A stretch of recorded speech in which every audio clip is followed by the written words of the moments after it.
If you guys are like me during the NFL draft process, I am 100% tuned in to every report, to every single news segment and piece that's kind of being put out there, because a lot of what happens in the NFL draft is very fluid. You know, you get guys like Mason Graham, who some people are saying is a top 2 to 3 pick. He's generational, and you put the tape on and it doesn't really match. And sometimes it's just a matter of time till that stock starts to dip a little bit. And I think we're there with Mason Graham at this point where people are recognizing he's not even the best defensive tackle in this class. Maybe not even on his own team, right? We're getting to the point where James Pierce Jr. and Mike Green, although the tape's really, really good, there's some major question marks when it comes to character. We're at the point where our offensive tackle one has officially changed, right? We went from Josh Connerly early on, and I still think Connerly's a top 3 or 4 guy. I think he's still a first round pick. But I'm pretty confident Armin Membao of Missouri is the best tackle in this class. In fact, I did a film breakdown of his on the Football Scout channel. I'll put a link down in the comments below if you guys are interested. Go watch that tape. This guy reminds me so much of someone like Darnell Wright, where the technique's just absolutely different. And it's just so much better than everybody else, right? This guy will fake jump set. This guy will snatch and trap like crazy. Armin Membao at Missouri, really, really, really solid tape.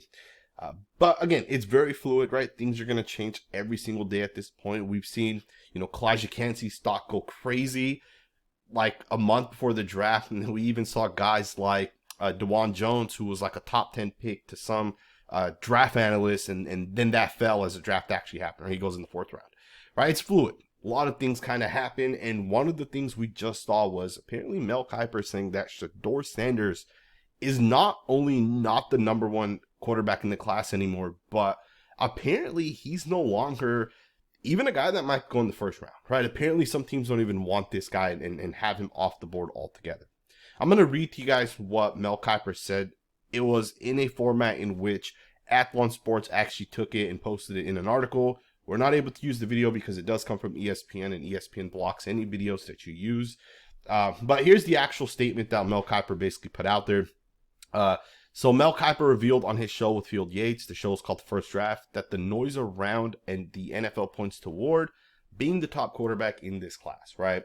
Right now, the noise is basically saying that Cam Ward is the consensus number 1 quarterback, right? Essentially, he'll be the first overall pick. And Mel Kiper says in his own words, Mel Kiper says that he made some calls yesterday. He said this to Field. Cam Ward seems to be the consensus guy, right? So Mel Kiper made some calls, and Cam Ward is the consensus guy in the NFL.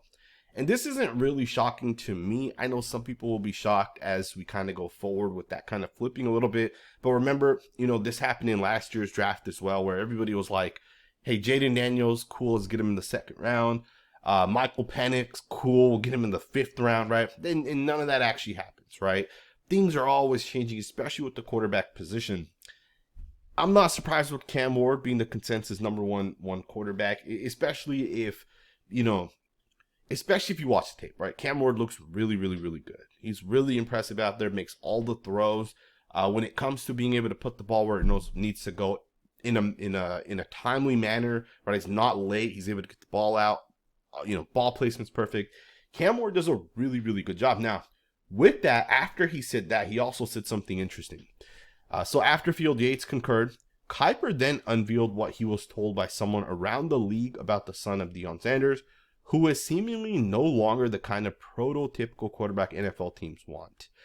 So Kiper says Shedeur's not really what we're looking for. That is what NFL teams are saying, right? He's saying the NFL is not really looking for that kind of quarterback now. So there you guys have it, right? Mel Kiper is basically saying the NFL is not looking for that kind of quarterback anymore. And what he's saying is that Shedeur Sanders is not very quick. He's not very fast. He's not able to run away from guys the way you would want your quarterback to be able to. And here's the thing, right? I'm okay with the quarterback not being fast or explosive or quick. I'm okay with the guy that stands in the pocket and delivers a nice pass, because we've seen Shedeur, right? He's quick enough where he's able to avoid some pressures and those type of things. But the thing is when you have a guy that's a pocket passer and you have a guy that, can make all the throws downfield and kind of do those things, think about Joe Burrow, think about Justin Herbert, think about Patrick Mahomes, right? These are guys that if you force them to stay within the pocket, they will beat you with their arm. The thing with Shedeur is he's not that type of quarterback, right? If you guys watch Shedeur Sanders' tape, he's oftentimes late reading. The field, he's oftentimes not going from his number 1 and number 2, back to 3 and 4. Sometimes you'll have guys running wide open downfield and he just doesn't throw the ball. And with that, when you think about a quarterback that might not be that fast, you would want them to be able to quickly make those reads. And it seems like Shedeur's not that type of quarterback, right? And I'll be the first to tell you guys, this is something that I had seen already with Shedeur when I watched his tape. So I'm not surprised to see this at all. I've had Cam Ward as my QB1 for a couple months now at this point. And I always get killed for my Shedeur Sanders take. And I'm probably going to get killed from you guys in the comments as well. But you know what? At the end of the day, I will stick with my opinion. And it's not going to change, right? Even if the Raiders end up drafting Shedeur, which I don't think is going to happen. But even if the Raiders do draft him, I have a lot of concerns about his ability to read and make those throws. Be accurate with the ball, right? Put the ball where it needs to go. And I hope people don't say, hey, his completion percentage is this or this.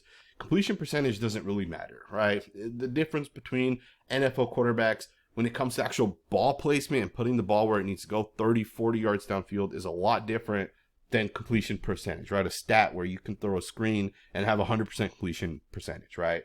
But it is an interesting report coming out by Mel Kiper, however you look at it. I think Shedeur might still end up going in the first round because teams tend to still draft quarterbacks. Even if they're, they show a little bit of potential, they'll take them anyways. We'll see what ends up happening, right? We'll see what ends up happening. I do think next year's class is a lot better. So, if you're a team like the Raiders and you really need a quarterback, or a team like the Giants, you might be better off going with the veteran option. You might be better off saying, let's go out there and get Justin Fields or Russell Wilson or Aaron Rodgers or Matthew Stafford. You might be better off going with one of these other guys, right? But we will see what ends up happening with Shedeur. It's an interesting report from Mel Kiper. Let's switch focus, man. Let's talk a little bit about the NFL Combine that's coming up here in literally a week. And let's talk about some of the freaks and some of the guys in the Combine that I'm excited for. Some of the guys that could actually break some records. I'm gonna pull up these lists here for just reference. We're not gonna actually go through every single one of these guys, but I do want to show you guys and talk through some of these guys, right? So this list here is basically like the freaks list. These are guys that just are different. If you guys remember, I think it was Montez Sweat that was like super massive, super strong, and then he ran like a 4.3 or 4.40 or something ridiculous. These are guys that are gonna be like kind of similar to that, right? We'll skip the first guy here, Nick Ewari, the safety out of South Carolina. But we're going to talk about Shedeur Stewart a little bit, because I have a crazy take on Shedeur Stewart that I think could end up being true. There's a chance Shedeur Stewart's the number 1 overall pick in this class. And I know some people are going to say, whoa, hold on there. Shedeur Stewart, there's no way this guy's the number 1 overall pick. We don't even know who this guy is, right? And I know a lot of people don't know who this guy is, but hear me out here, right? Early on in the process, Nick Scorton, who is Shedeur Stewart's Texas A&M teammate, was getting so much hype. People were like, man, this guy's legit, right? Like, this is going to be a top 10 pick. That slowly shifted, right? Shedeur Stewart is now obviously ranked ahead of Nick Scorton, and more than that, some people are saying this could be the number 1 overall pick based off the size that this guy has. So if you guys have not watched Shedeur Stewart's tape, I suggest just go to YouTube, put it in on Twitter or whatever, and search the guy's tape. So at the Senior Bowl, he was already measured. He's 6'5", 281 pounds. That was his measurements at the Senior Bowl, which that alone is bigger than like 90% of defensive ends, right? 90% of guys are not 6'5", 280 plus, right? And the thing with Shedeur Stewart is when you take any guys that are 280 plus or 6'5 plus, none of them are as fast as Shedeur Stewart. The only guy that reminds me of Shedeur Stewart is Myles Garrett. It's the only guy, and this guy's explosiveness is different. This is not a Tyree Wilson situation. Tyree Wilson was slow, right? Yeah, he was fast for his size, but Shedeur Stewart's a lot faster, a lot more twitchy, a lot more bendy, and some people think this is going to be the number 1 overall pick. Now, don't get it wrong here. I think Abdul Carter's tape is obviously better, and he's more productive. But Abdul Carter is going to be like 6'2", 240, if that, right? Like if he's lucky, he'll hit that. Shedeur Stewart is going to be a force against the run and he'll be a force against the pass, especially if he can develop a little bit more. Now, I don't think his technique is all that good right now. I think he'll have to continue to develop, but his technique is probably a little bit better than Tyree Wilson's. And I think Stewart's one of those guys that could end up going in the top 5. I think he could be the first defensive end taken, but we'll see what kind of happens. If he somehow runs, and I think it's realistic, if he somehow runs anywhere between the 4.3 and 4.49, anywhere in between that, I think he goes top 5, right? And that's kind of a hot take a little bit at this point. I'm not 100% sold on him based off his tape, right? I think Abdul Carter's tape's a lot better. But again, teams are weird, man. They'll draft Tyree Wilson over Jalen Carter. They'll take Trayvon Walker as well over, who's the other guy that the Lions take? You guys know who I'm talking about, right? You take these guys based off that size and explosiveness and quickness over the production, and teams do it all the time, right? But he's the guy to kind of keep an eye on at the NFL Combine. Abdul Carter, I want to get his official numbers as well. He wasn't at the Senior Bowl, so that'll be nice. We'll be able to get the height, the weight, and, of course, the 40-yard dash. Travis Hunter will also be there. It'll be kind of interesting to see him. Another guy that I'm actually excited to watch is going to be Jordan Birch. Very, very, very athletic. This guy was a defensive end before he went to Oregon, right? He played defensive end, and apparently the rumor is this guy put on like 25 pounds. I believe the year before he transferred, not the year he went to Oregon, but the year before he went to Oregon, or 2 years before 2 years ago from now. We'll put it like that, right? But this guy was like 6'4.5", 6'5". He would like 265, 270, and then in 2 years now, apparently he's up to 295, right? And he's big, he's strong, he's physical. So he's another guy to kind of keep an eye on. Again, I will say tape-wise, his tape's not that impressive, but it's interesting nonetheless, right? Another guy I want to kind of get some combine numbers on is going to be Kenneth Grant out of Michigan. Grant is big, man. This guy's a big football player. Some people think he's better than Mason Graham. Now, I don't know if I agree with that, but he's definitely productive, and I would be shocked if he doesn't go in the top 2 rounds. I'd be shocked if he goes in the 3rd round. I would be shocked, right? So he's a guy to kind of keep an eye on as well. Tyleik Williams out of Ohio State is another guy to keep an eye on. If you guys, some of you guys don't know this, I worked as a Hula Bowl scout. So one of the things you get as a scout, every NFL scout gets this, and every person that covers any of the All-Star games gets this. We basically get these reports from Bledsoe, which is the scouting agency that the NFL kind of uses, and they take down, and then NFL teams kind of pay those scouting agencies. But the NFL gives them special privileges. So like Bledsoe was at the Hula Bowl, for example, and they're taking all the measurements for all the different guys. But they also do these rankings, or they have former NFL players that do like scouting and those type of things. Tyleik Williams was a top 5 player before the start of this year, right? Which means that his tape from the year prior made Bledsoe and all these NFL scouts that were watching, getting ready for the season before it actually came about. Tyleik Williams was one of the guys. Luther Burden, believe it or not, was the number 1 player according to Bledsoe coming into this year. And some people still think he's a top 10 pick, which I wouldn't be surprised either. I think Burden's a really, really, really good football player. Tetro McMillan's another guy. Excited to see him at the Combine. Is he actually 6'5"? We'll find that out, right? And then how much does he actually weigh? And then combine that with the speed element of it. Some of these guys we already have information on. Erstry was obviously at the Senior Bowl. James Pierce Jr. is another guy to kind of, is he 6'5"? Is he shorter than that, right? Obviously, as I said earlier, he has some character things that some people will question a little bit. But the tape does not lie, right? He was statistically, all things equal, he was the best defensive end statistically this past season. Charles Grant's another guy. He was supposed to be at the Senior Bowl. He was not there. Is he 6'4.5"? And then what about his arm length, right? Where's that at? Is that good enough for him to ultimately play tackle at the next level? Because this tape is legit, right? Another guy, obviously I've spoken about Arnold Membau already. Apparently this guy's like crazy strong too. So we'll see, right? Because on tape, you can definitely see the strength. Now, we have official numbers. He has a 34-inch wingspan. That was at the Senior Bowl. He's 6'3.5" height-wise. Some people say, hey, he's not tall enough to be an actual tackle in the NFL. I disagree, man. If you're 6'3.5" and then someone else is 6'4", what difference is that? It's like this much. It does not matter. The arm length is what matters for offensive tackles. This guy's arm length check out. And you can watch his tape against Nick Scorton, against Shamir Stewart, against Landon Jackson of Arkansas. You can watch his tape against some of the best defensive ends in the country, and he dominated most of those guys. So I'm excited to watch him. We'll see what his bench press is as well. And then there's a couple of speed guys that I kind of want to look at. And we'll go to this other article here. Travis Hunter, will obviously see what his 40-yard dash is. We'll see where he measures as well. I think Travis Hunter should play wide receiver. I put this take out there on Twitter. And I'll go ahead and put it out here as well. Cornerback is a system position, right?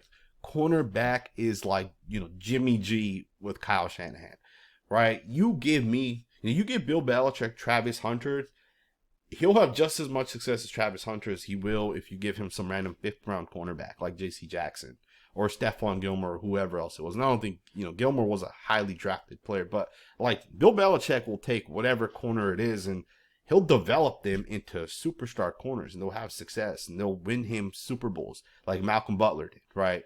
Or was that his name? Was it Malcolm Butler? Maybe it was. Don't quote me on that, but Travis Hunter's a playmaker with the ball in his hands.